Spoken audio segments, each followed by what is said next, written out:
Bismillahirrahmanirrahim. Assalamualaikum warahmatullahi wabarakatuh. Alhamdulillahirabbil alamin. Wassalatu wassalamu ala asyrafil anbiya'i wal mursalin sayyidina wa maulana Muhammadin wa ala alihi wa sahbihi ajma'in. Wala haula wala quwata illa billahil aliyil azim. Melanjutkan tentang pokok-pokok pikiran yang tadi telah kita sampaikan. Tadi dalam pertemuan selanjutnya kita sampaikan pokok-pokok pikiran yang menjadi kegelisahan Kiai Haji Mas Mansur dan juga pokok-pokok pikiran untuk menyelesaikan kegelisahannya. Ini penting sekali untuk kita pahami.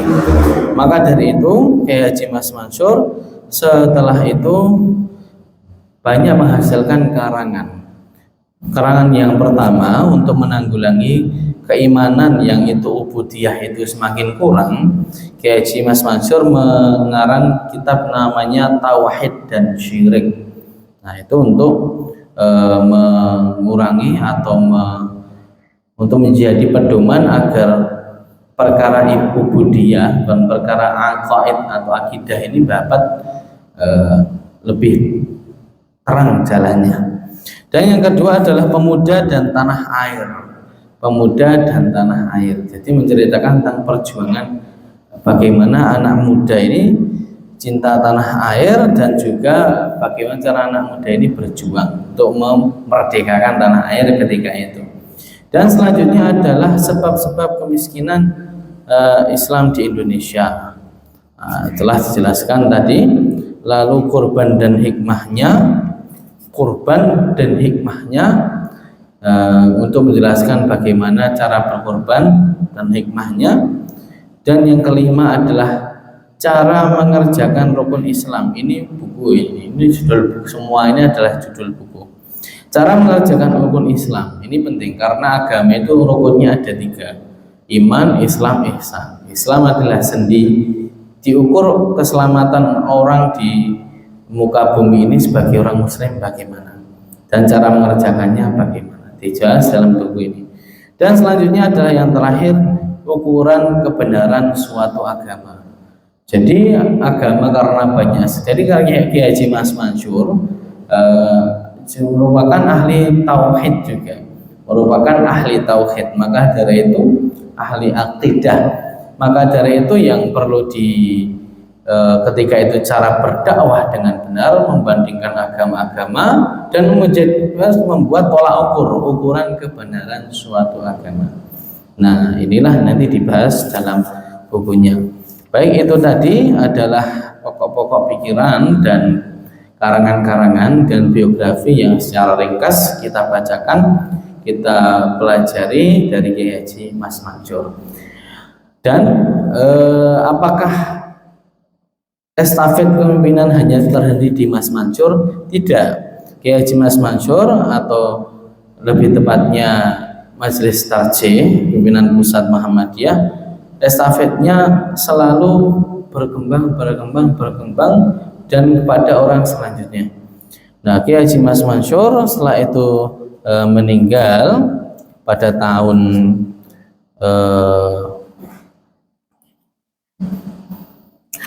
setelah itu meninggal, nanti telah disebutkan. Dan setelah meninggal ini Kiai Haji Mas Mansur atau Majelis Tarjih Pimpinan Pusat Muhammadiyah, Kiai Haji Mas Mansur meninggal pada tanggal 25 April 1946. Jenazahnya dimakamkan di pemakaman Kipo, Surabaya. Masih di Surabaya. Setelah meninggalnya Kiai Haji Mas Mansur, estafet Majelis Tarjih dilanjutkan oleh Ki Bagus Hadikusumo. Ki Bagus Hadikusumo sebelum menjadi ketua pimpinan pusat Muhammadiyah itu menjadi ketua Majelis Tarjih terlebih dahulu. Jadi Ki Bagus Hadikusumo sudah sangat terkenal sekali kisahnya. Jadi Ki Bagus Hadikusumo ini adalah pemimpin yang itu dalam pemikiran agamanya. Ki Bagus Hadikusumo lahir pada Senin Pahing 24 November 1890 atau 11 Rabiul Awal 1308 di Kauman, Yogyakarta. Ki Bagus Hatikusumo merupakan anak ketiga dari 5 bersaudara, yaitu Kiai Haji Syuja, Kiai Haji Fakhruddin, Kiai Haji Zaini, dan Siti Munjiah. Nah, ayahnya bernama Raden Kaji Lurah Hashim yang menjabat abdi dalam. Jadi ini kalau di dalam Islam, Nabi Muhammad itu ada yang namanya Bani Hashim.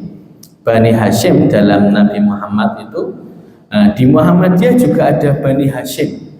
Nah, Bani Hashim ini kalau dalam kisah Nabi atau dalam Nabi Muhammad SAW memiliki kedudukan yang spesial.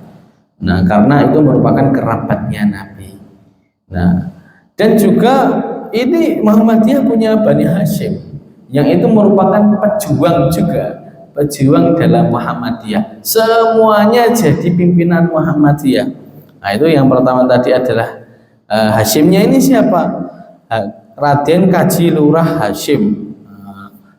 Raden Kaji Lurah Hashim. Bani Hashim di Muhammadiyah ini memiliki 5 bersaudara, yaitu yang telah disebutkan tadi, Kiai Bagus Hatikusumo yang menjadi pimpinan pusat Muhammadiyah, Kiai Haji Syuja yang itu menjadi memprakarsai PKO, Kiai Haji Fakhruddin yang itu merupakan muridnya Kiai Haji Ahmad Dahlan juga, Kiai Haji Zaini, dan Siti Munjiah. Siti Munjiah menjadi salah satu ketua Aisyah nantinya. Nah, ini Bani Hashim di sini merupakan tokoh-tokoh pejuang Muhammadiyah. Ini sangat keren sekali. Maka dari itu Bani Hashim di Muhammadiyah ini sangat terkenal. Setelah itu Kiai Haji Ki Bagus Hatikusumo tadi belajar agama kepada Kiai Haji Ahmad Dahlan.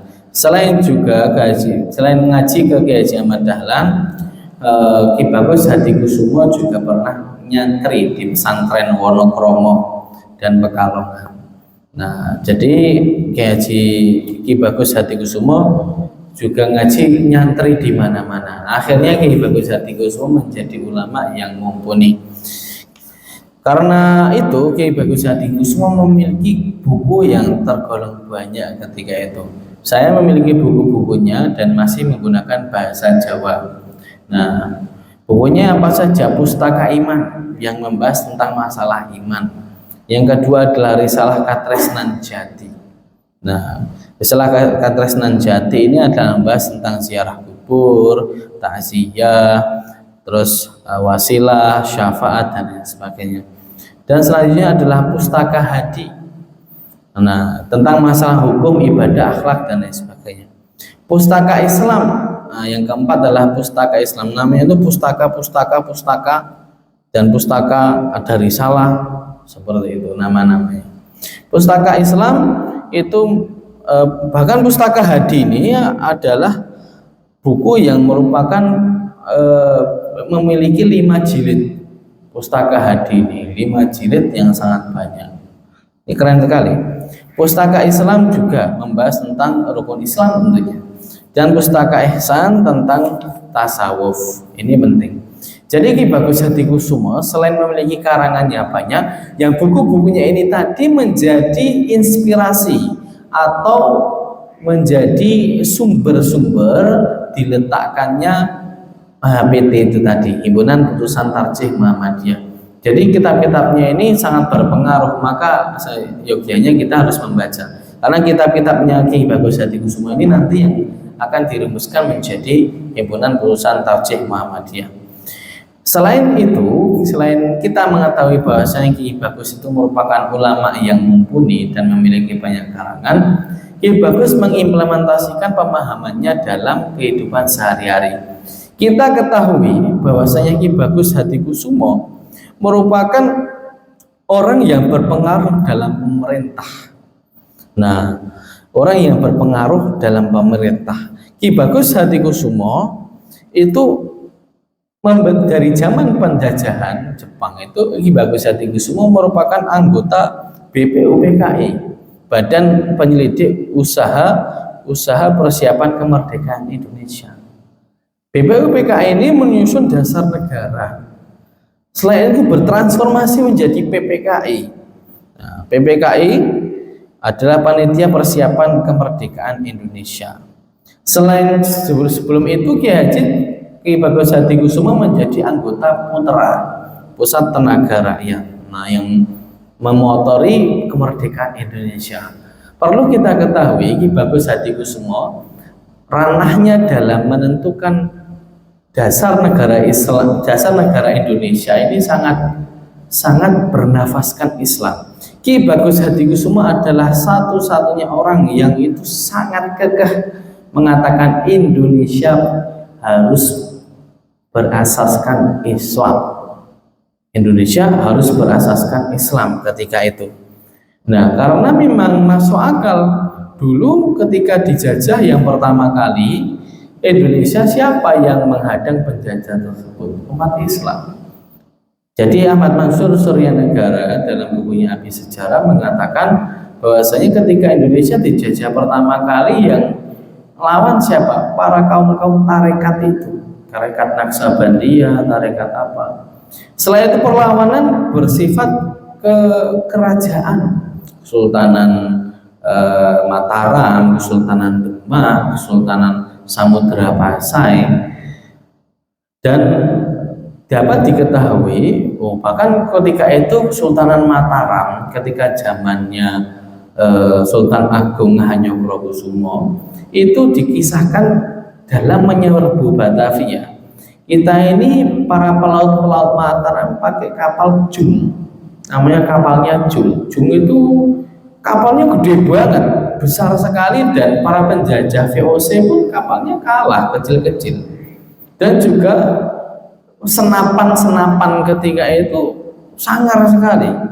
Jadi diceritakan senapan-senapannya para dalam kerajaan Mataram ini presisinya sama dengan senapan pada buatan Jerman yang ada zaman modern ini. Jadi kan sangar. Memang Indonesia sebagian ada yang pakai bambu runcing, cuman yo kita masuk akal saja kalau pakai bambu runcing liane nggo bedil yo apa mesin gun ya tetap kalah. Jadi hal-hal ini yang kita jarang ketahui bahwasanya zaman dulu itu kita sudah punya teknologi yang canggih. Tadi kita nggak apa-apa bambu runcing enggak semua pakai bambu runcing, sing ra duwe wae, nek duwe bedil nggo bedil. Nah, karena kita juga merebut dari penjajah juga sebagian. Kita juga bahkan memproduksi sendiri kok. Zaman dulu itu kita ini kerajaan Nusantara ini memproduksi sendiri. Ini kerennya. Maka dari itu kegigihan para ulama-ulama zaman dulu untuk menghimpun kekuatan melawan penjajah ini nyata hasilnya. Setelah perjuangan bersifat kerajaan itu tadi, bahkan dalam kerajaan Samudra Pasai atau kerajaan Aceh, di sana kita mempunyai banyak tokoh-tokoh. Kalau dikatakan tokoh emansipasi wanita Kartini, itu tidak hanya Kartini, banyak sekali. Bahkan kita di sana memiliki Laksamana Kemalahayati, yang itu merupakan perempuan tapi mimpin perang di laut, perang maritim melawan Portugis, dan menang sangar. Maka dari itu umat Islam ini sangat keren sekali. Bahkan kalau dikatakan Kartini itu merupakan tokoh emansipasi wanita, Kartini itu siapa? Kartini itu adalah muridnya Kiai Soleh Darat. Ngaji ke Kiai Soleh Darat itu tafsir. Nah, tafsir ini penting, perlu fakta-fakta ini perlu kita ketahui.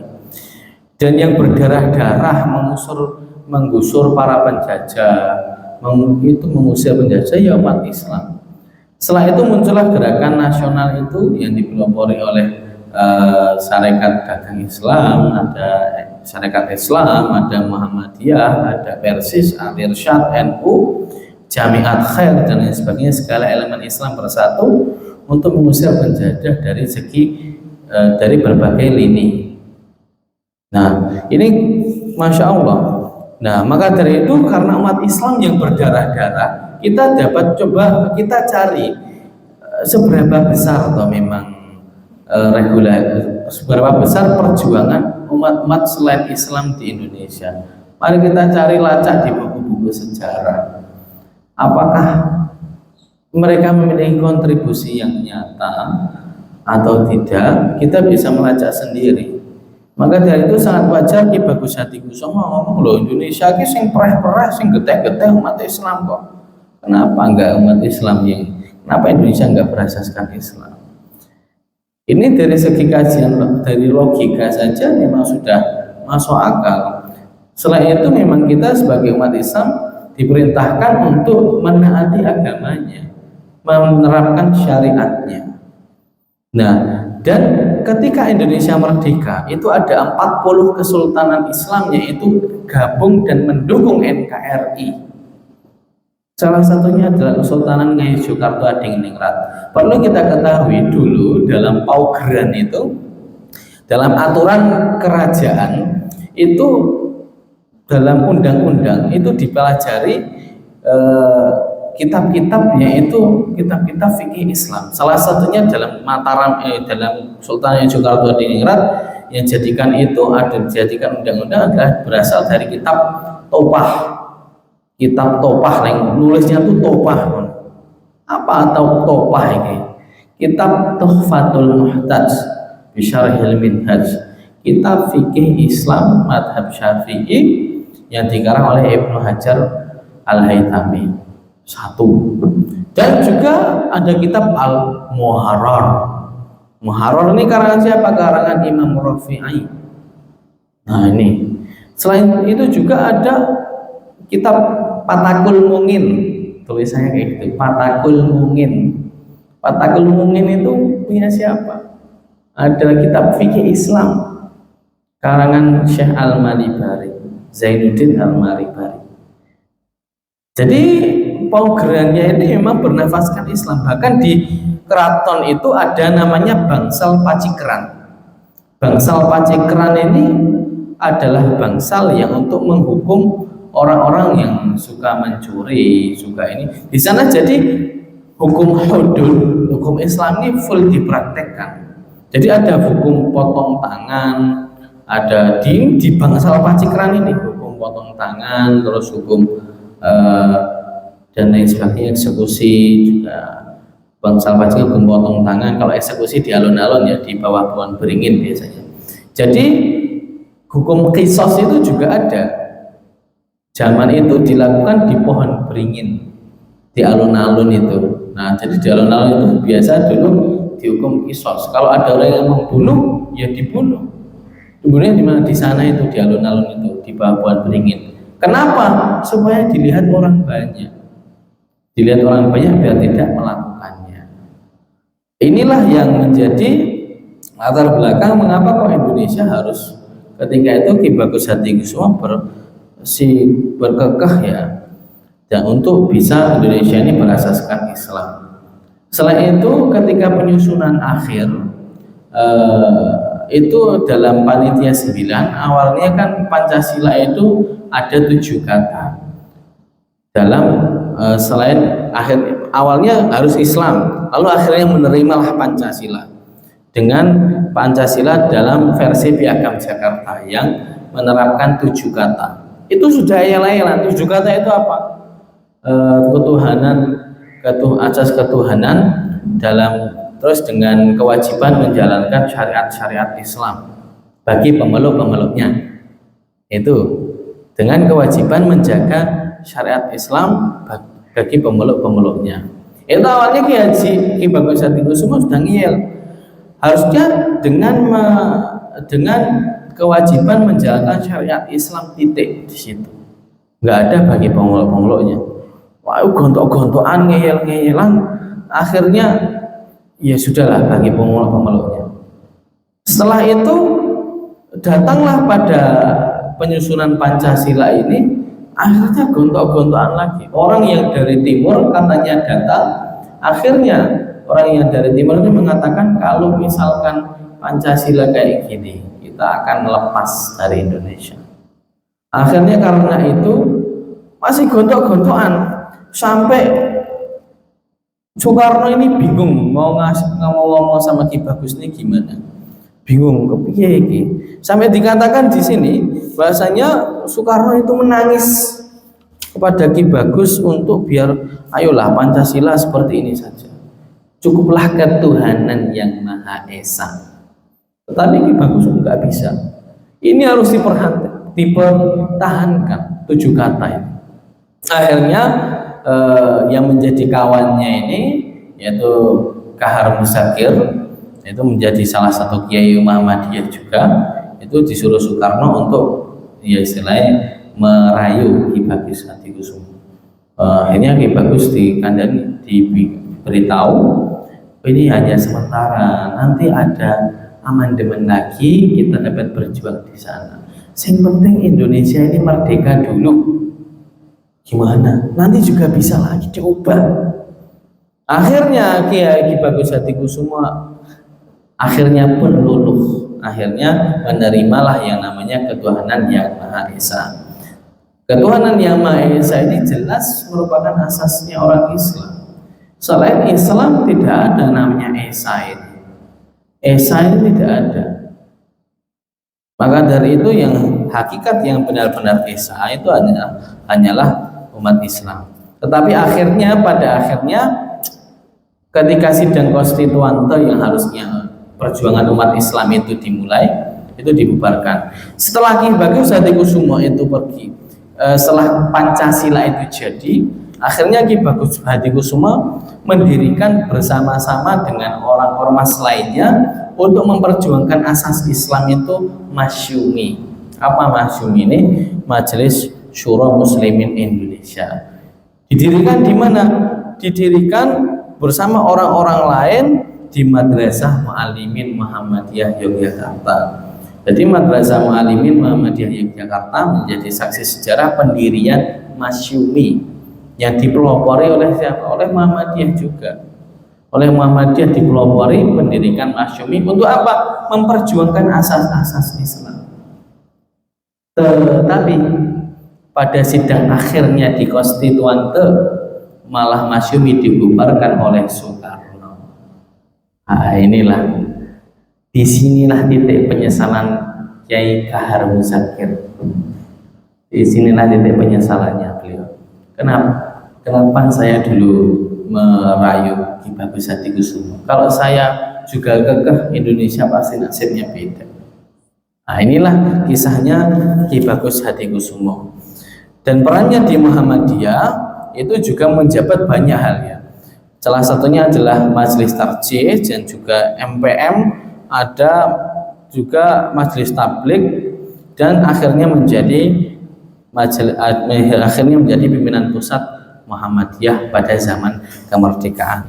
Nah, Ki Bagus Hadikusumo ini turut dalam himpunan Putusan Tarjih, turut ikut menyusun yang pertama Kitab Iman. Kitab Iman telah dikatakan tadi dibahas pada zaman Kiai Haji Mas Mansur. Tetapi Ki Bagus Hadikusumo ikut merumuskannya, Kitab Iman ini tadi. Yang kedua adalah Kitab Zakat. Kitab Zakat diurus pada zaman Kiai Haji Ki Bagus Hadikusumo. Setelah itu juga Kitab Siyam, kitab untuk berpuasa. Setelah itu juga Kitab Haji.